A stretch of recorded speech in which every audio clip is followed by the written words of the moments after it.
जोधपुर से बड़ी खबर आपको देंगे। कोहरे की वजह से फ्लाइट लैंडिंग में देरी बताई जा रही है। कम विजिबिलिटी होने के चलते परेशानी उठानी पड़ रही है। जोधपुर के आसमान में 3 फ्लाइट घूम रही है। पायलट को लैंडिंग कराने में काफी ज्यादा परेशानी हो रही है क्योंकि घना कोहरा छाया हुआ है, विजिबिलिटी काफी ज्यादा कम है। तस्वीरें आपको दिखा रहे हैं जोधपुर सांगरिया।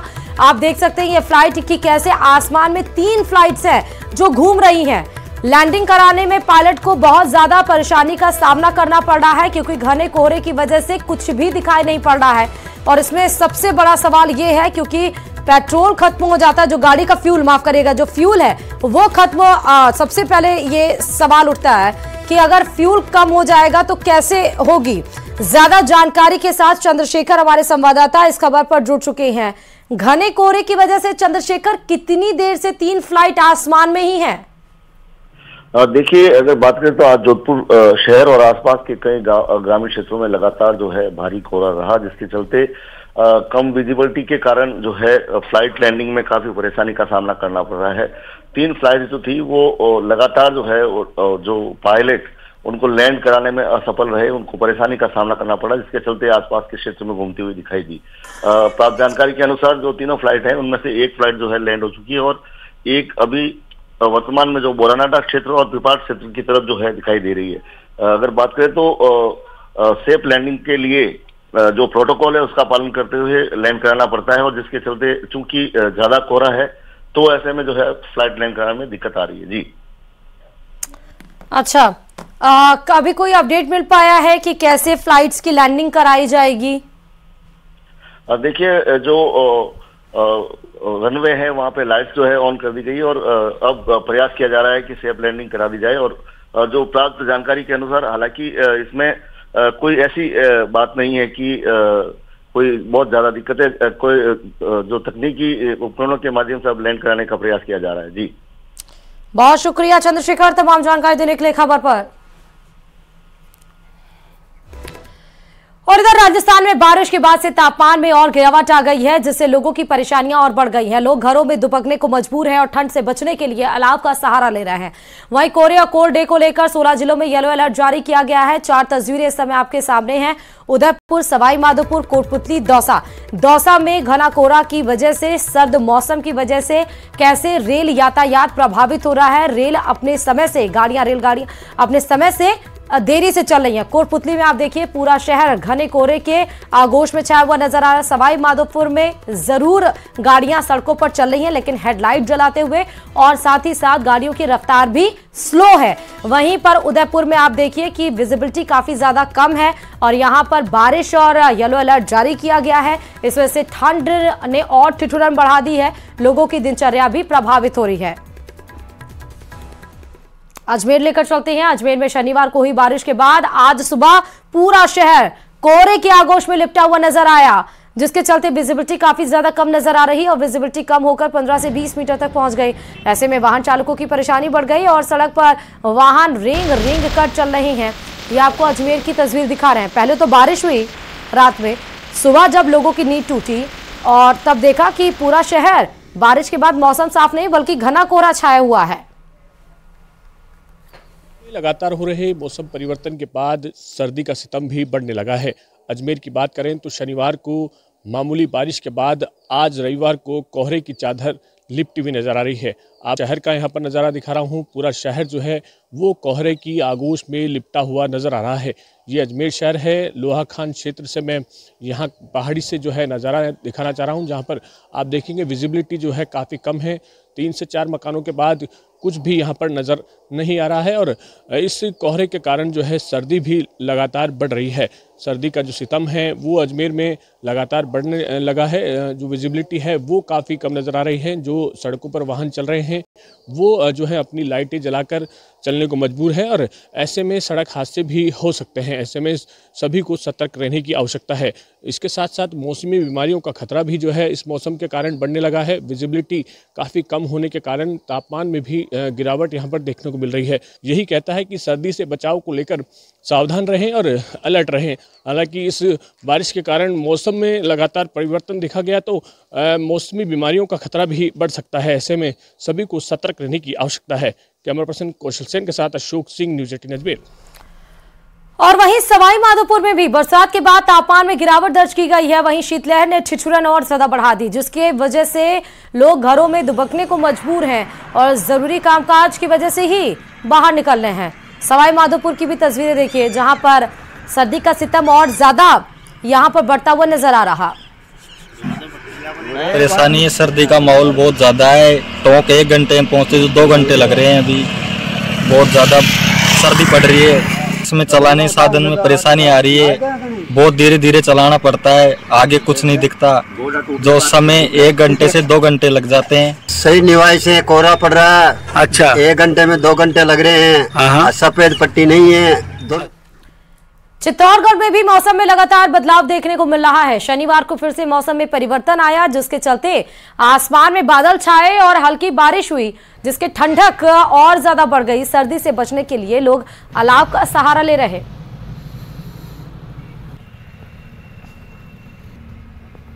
पखवाड़े से यहाँ पर लगातार मौसम में बदलाव चलते नजर आ रहे हैं। कभी कोहरा तो कभी शीतलहर और कभी बूंदाबांदी के बीच लोग जो है सफर कर रहे हैं। आज यहाँ फिर से सवेरे से अल सुबह से यहाँ पर कोहरा छाया हुआ है। मैं कैमरामैन से कहना चाहूंगा कि किस तरह के हालात हैं यहाँ पर, वो बताएं कि हम इस समय शहर के मुख्य जो जगह है, जहाँ बस स्टैंड से लेकर सारी जो आवाजाही की जाती है, उस जगह पे खड़े हुए हैं। लोगों से बातचीत करते हैं कि आखिरकार चित्तौड़ में ठंड का क्या माहौल है और किस तरह की ठंड की यहाँ पे है असर है। आज ये सीजन का सबसे ठंडा दिन है। मैं सुबह रोजाना मॉर्निंग वॉक पे जाता हूँ। 6 बजे निकला कि ये थोड़ा कम था, पर अभी और ज्यादा बढ़ा है। जो विजिबिलिटी है वो कम हुई है। 15 दिन से लगातार ठंड पड़ रही है यहाँ पर, किस तरह के हालात हैं? हालत बगड़ रही है वो कम, और बारिश भी हो रही है और धुंधल भी पड़ रही है और पड़ेगा। निश्चित रूप से ठंड जो है लगातार बढ़ती नजर आ रही है। हालांकि एक बात यह है कि फसलों के लिए जो है, अफीम की जो फसल है उसके लिए कहते हैं कि कोहरा और ठंड जरूर आवश्यक होती है और उसका असर सीधा देखने को पड़ेगा। लेकिन दूसरी जो फसल है अगर ज्यादा पड़ जाता है तो ऐसे में पहले की स्थिति भी जो है वो किसानों को उससे सफर करना पड़ सकता है। ऐसी स्थिति में अगर आगामी दिनों में इस तरह के हालात रहे तो निश्चित रूप से खासा जनजीवन प्रभावित होगा। पीयूष मुंडा, न्यूज़ 18 राजस्थान, चित्तौड़गढ़। और चलिए बड़ी खबर आपको बता रहे हैं, मुख्यमंत्री भजनलाल शर्मा कल से ही दिल्ली दौरे पर हैं, जहां उन्होंने गृह मंत्री अमित शाह से मुलाकात की है कल और उनके साथ एक बैठक भी की। इसके अलावा सीएम भजनलाल ने केंद्रीय मंत्री मनोहर लाल खट्टर से मुलाकात की है, केंद्रीय रक्षा मंत्री राजनाथ सिंह से मुलाकात की है, गजेंद्र सिंह शेखावत से भी मुलाकात की है। वहीं आज सुबह उन्होंने केंद्रीय मंत्री हरदीप सिंह पुरी से भी मुलाकात की है। तस्वीरें आपको देखिए मनोहर लाल खट्टर की कल जिनसे मुलाकात हुई है, और दूसरी तस्वीर है आज हरदीप सिंह पुरी से मुलाकात की, ये तस्वीर आपको नजर आ रही है। और राजस्थान में पेट्रोलियम क्षेत्र के विकास को लेकर चर्चा भी यहां पर की गई है। तो वित्त मंत्री निर्मला सीतारमण, रक्षा मंत्री राजनाथ सिंह, मनोहर लाल खट्टर, गजेंद्र सिंह शेखावत से मुलाकात की सीधे तस्वीरें, गृह मंत्री अमित शाह से सीधे तस्वीरें। फिर आज सुबह हरदीप सिंह पुरी, कल ही उदयपुर में कार्यक्रम के बाद मुख्यमंत्री भजनलाल शर्मा दिल्ली के लिए रवाना हो गए थे। कल की ये तस्वीरें हैं, आज भी वो दिल्ली में ही हैं और आज पेट्रोलियम क्षेत्र के विकास को लेकर चर्चा की गई है। और हरदीप सिंह पुरी से आज सुबह की मुलाकात की तस्वीर है। अब राजधानी जयपुर से बड़ी खबर इस बीच आपको बता रहे हैं, क्योंकि आज राज्य स्तरीय रोजगार उत्सव होगा। इसका मतलब कि आज जयपुर मुख्यमंत्री आएंगे, दिल्ली के बाद से प्रदेश भर में ये रोजगार उत्सव मनाया जाएगा। सीएम भजनलाल शर्मा खुद नियुक्ति पत्र सौंपेंगे युवाओं को। 13,000 से ज्यादा युवाओं को आज नियुक्ति पत्र सौंपा जाएगा। विकास कार्यों का लोकार्पण और शिलान्यास भी करेंगे सीएम भजनलाल शर्मा। 31,000 करोड़ के विकास कार्यों का लोकार्पण और शिलान्यास किया जाएगा। बड़ी खबर इस वक्त की आपको दिखा रहे हैं जयपुर से। हालांकि दिल्ली दौरे पर है और सुबह हरदीप सिंह पुरी से मुलाकात की है। पेट्रोलियम को लेकर चर्चा भी की गई है राजस्थान की। और आज जयपुर में जो राज्य स्तरीय कार्यक्रम है रोजगार उत्सव का, उसमें भी शिरकत करेंगे, क्योंकि बताया जा रहा है कि 13,000 जो नियुक्ति पत्र युवाओं को सौंपे जाएंगे वो सीएम के हाथों ही सौंपे जाएंगे। और कुछ विकास कार्य हुए हैं जिनका लोकार्पण और शिलान्यास भी सीएम को करना है। 31,000 करोड़ के विकास कार्यों का लोकार्पण और शिलान्यास करेंगे सीएम भजनलाल शर्मा। ज्यादा जानकारी के साथ संवाददाता हितेंद्र शर्मा जुड़ चुके हैं। आज रोजगार उत्सव है, उसके बारे में डिटेल्स तो दीजिएगा हितेंद्र, लेकिन सबसे पहले बताइए कि सीएम पहुंचेंगे कब? अभी सीएम जो है दिल्ली के जोधपुर हाउस से बाहर निकले हैं और उससे पहले जो है एयरपोर्ट भी आएंगे, वो यहाँ पहुंचेंगे तो करीब 1 से सवा घंटा जो है कम से कम उनको लग सकता है। उसके बाद उनका कार्यक्रम जो है वो राज्य स्तरीय युवा महोत्सव जो चल रहा है पिछले 8 तारीख से, उसके पुरस्कार समारोह में वो पहुंचेंगे और जो छात्र छात्राओं ने विभिन्न प्रतियोगिताओं में जो पहला, दूसरा, तीसरा जो स्थान हासिल किया है उसके लिए उनको जो है पुरस्कार देंगे। उसके अलावा जो है यूथ आइकन अवार्ड भी जो है राजस्थान के युवाओं के लिए रखा गया है कि विभिन्न क्षेत्रों में उत्कृष्ट काम करने वाले जो युवा हैं उनको यूथ आइकन अवार्ड दिया जाएगा। तो इसमें 1 लाख रुपए की राशि भी जो है दी जाएगी। तो ये उनका प्रोग्राम है। उसके अलावा वो रोजगार जो है कार्यक्रम है उसमें भी भाग लेंगे और वो राज्य स्तरीय कार्यक्रम है जो बिरला ऑडिटोरियम में होने जा रहा है। और ये युवा महोत्सव का जो कार्यक्रम है ये जो है SMS स्टेडियम में होने जा रहा है। अच्छा, ये भी बताया जा रहा है कि 31,000 करोड़ के विकास कार्यों का लोकार्पण शिलान्यास भी करेंगे। जी, मुख्यमंत्री रोजगार उत्सव कार्यक्रम जो है उसमें 13,000 से ज्यादा युवाओं को सरकारी नौकरी के जो है नियुक्ति पत्र का वितरण रहेगा। उसके बाद में जो है 31,000 करोड़ रुपए के जो है 76,000 से ज्यादा जो है विकास कार्यों का लोकार्पण और शिलान्यास मुख्यमंत्री भजनलाल शर्मा करने जा रहे हैं। और उसके अलावा जो है जो शिलान्यास लोकार्पण है उनकी एक लंबी फहरिस्त है, जिसमें जो है शिलान्यासों में जो है PM कुसुम योजना के 1174 काम हैं जो 10,570 करोड़ रुपए के लागत से होने वाले हैं। उसके अलावा 220 kV के जो है GSS के 12 काम हैं। उसके अलावा 10,000 ग्राम पंचायतों में जो है पंचायत पौधशाला ठीक है हितेंद्र, बहुत शुक्रिया तमाम जानकारी देने के लिए। खबर पर खबरों में आगे बढ़ते बताते चले, 31 जनवरी से विधानसभा का सत्र शुरू होने वाला है, लेकिन उससे पहले ही पक्ष विपक्ष में वार पलटवार का सिलसिला शुरू हो गया है। पूर्व CM अशोक गहलोत ने रिफाइनरी को लेकर सरकार पर हमला बोला था, जिसका बीजेपी की ओर से जवाब दिया गया। क्या कुछ है, देखिए इस रिपोर्ट में।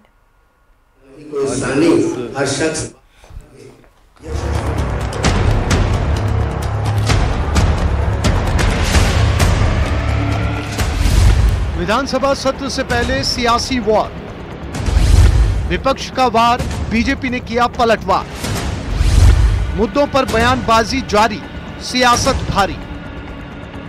शुक्रवार को मुख्यमंत्री भजनलाल शर्मा ने बालोतरा में पचपदरा रिफाइनरी का दौरा किया और विकास कार्यों का अवलोकन किया।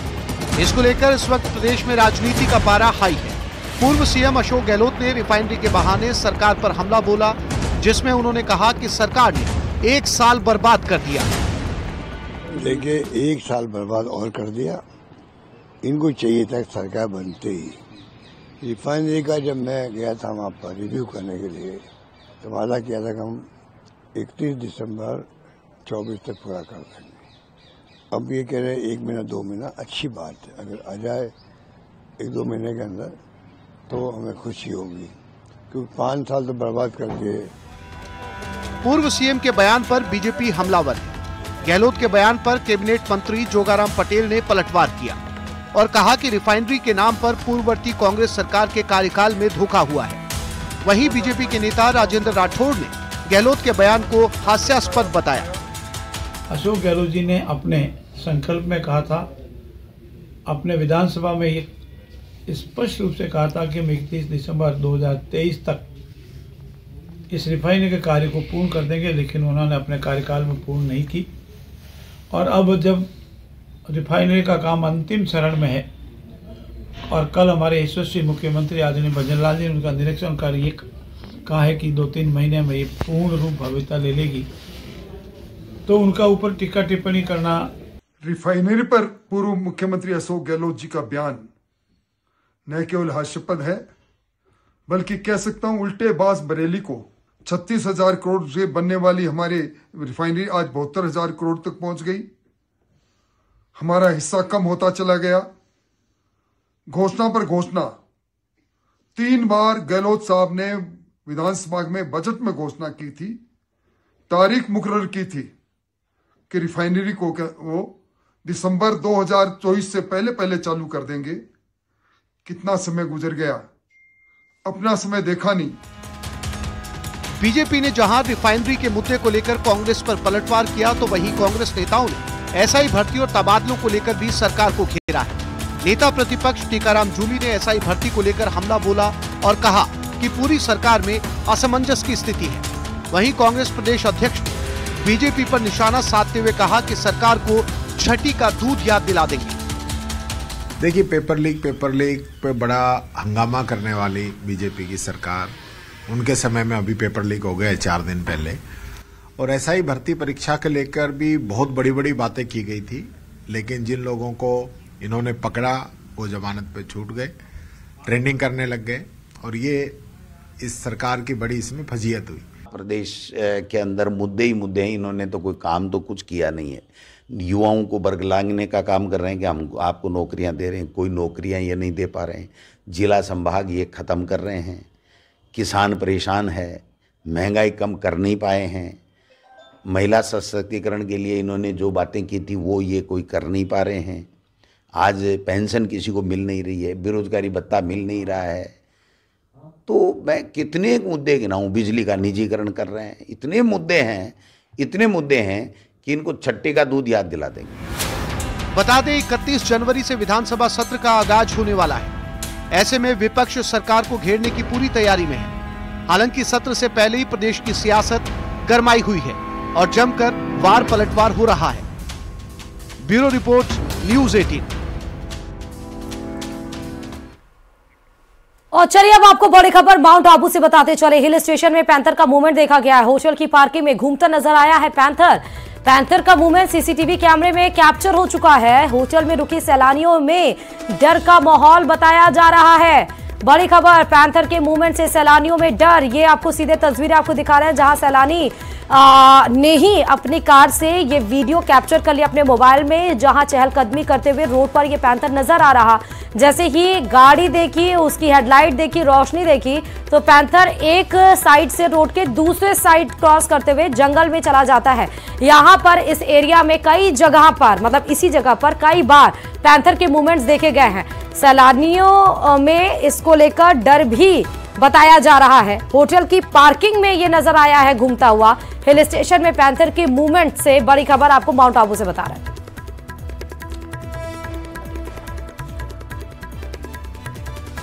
ज्यादा जानकारी के साथ संवाददाता प्रतीक इस खबर पर जुड़ गए। हिल स्टेशन में पैंथर की मूवमेंट की क्या अपडेट प्रतीक? जी बिल्कुल, देखा जाए तो माउंट आबू में आजकल जो है पैंथर का कुनबा बढ़ने के कारण ही जो पैंथर का मूवमेंट जो है रहवासी क्षेत्र में देखा जा सकता है। और माउंट आबू में यह जो पैंथर जो है अब एक होटल के पार्किंग के गार्डन में जो है स्लॉट में जो है यानी घूमता हुआ नजर आया, और वो पूरा ये नजारा जो है कैमरे में कैद हो चुका है। गनीमत ये रही कि देर रात का समय था, पैंथर के मूवमेंट के समय कोई भी होटल का जो है सैलानी बाहर नहीं था, होटल कर्मी बाहर नहीं था, नहीं तो बड़ा हादसा हो सकता था।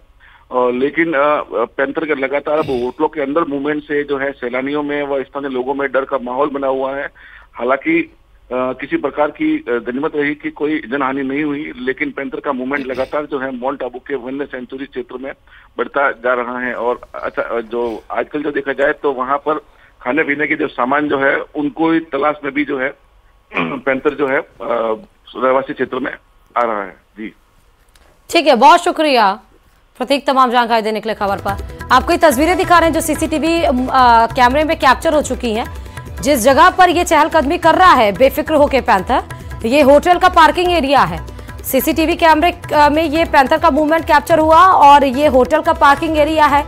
तो माउंट आबू तो वैसे भी पर्यटन के हिसाब से बहुत ही ज्यादा फेमस है और इस वजह से यहाँ पर हर रोज सैलानी आते हैं। अब होटल की बात बताई जा रही तो होटल के अंदर सैलानी भी हैं। पैंथर के मूवमेंट से उनमें डर बताया जा रहा है। उदयपुर से बड़ी खबर है, यहां पर भी बीती रात पैंथर का मूवमेंट देखा गया है, लेकिन ये जगह है उदय सागर रोड, जहां पर बीती रात पैंथर का मूवमेंट देखा गया। कार चालक ने पैंथर का वीडियो कैमरे में कैद कर लिया है और कार को देख जंगल की ओर ये पैंथर भागा। पहले भी इस क्षेत्र में कई बार पैंथर दिखे हैं। तो एक तो माउंट आबू में पैंथर का मूवमेंट दिखा, वो होटल के पार्किंग एरिया की तस्वीरें थी। अब इस समय जो पैंथर की मूवमेंट की हम तस्वीर दिखा रहे हैं वो उदयपुर का है, और जो सैलानी हैं वो अपने मतलब जो पर्यटक हैं वो अपनी कार से ही पैंथर के मूवमेंट को दिखा रहे हैं। ये बताया जा रहा है कि कई बार यहाँ पर इस क्षेत्र में पैंथर दिखा है, और कार को देखकर जंगल की ओर किस तरह पैंथर भाग रहा है। भले ही रफ्तार उसकी थोड़ी धीमी है, लेकिन जैसे ही वो कार के हेडलाइट को देखता है उसकी रफ्तार भी तेज हो जाती है। हालांकि इस वजह से यहाँ पर आसपास जो पैंथर के मूवमेंट की वजह से थोड़ा डर का माहौल भी रहता है। कोटा से खबर है, छात्रों की आत्महत्या की रोकथाम के लिए 20,000 से ज्यादा पीजी में एंटी हैंगिंग डिवाइस लगवाना पुलिस और प्रशासन के लिए चुनौती बना हुआ है। नए साल में 2 दिन में 2 कोचिंग स्टूडेंट्स की आत्महत्या करने और एक छात्रा के लापता होने के डरावने आंकड़ों के बाद फिर से पुलिस प्रशासन अलर्ट मोड पर है। पीजी संचालकों को एंटी हैंगिंग डिवाइस फ्री वितरण करने का अभियान भी नाकाम साबित होता हुआ दिखाई पड़ रहा है।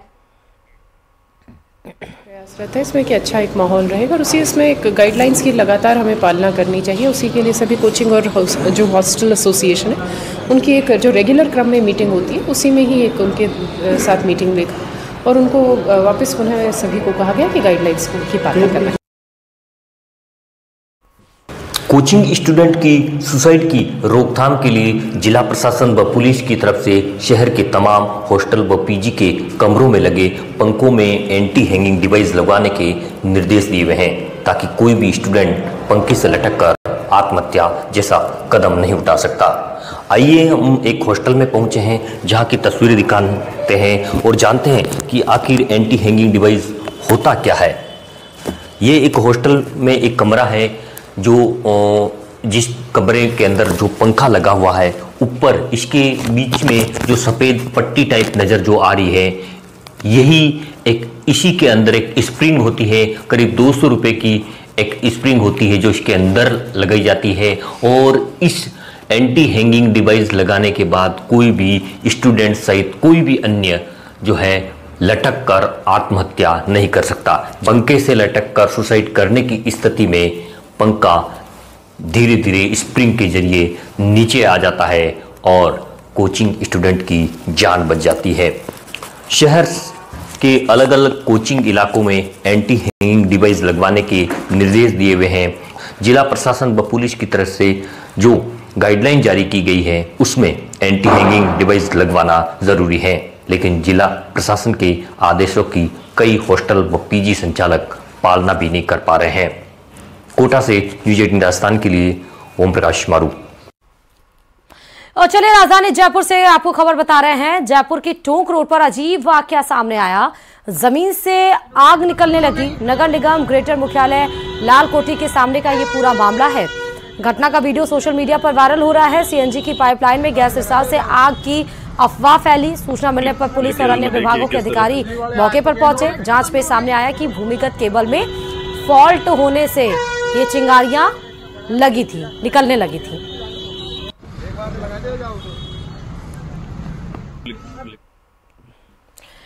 और इधर कोटा में चाइनीज मांझे पर लगातार कार्रवाई हो रही है, लेकिन चोरी छिपे जानलेवा मांझा का कारोबार अभी भी चल रहा है।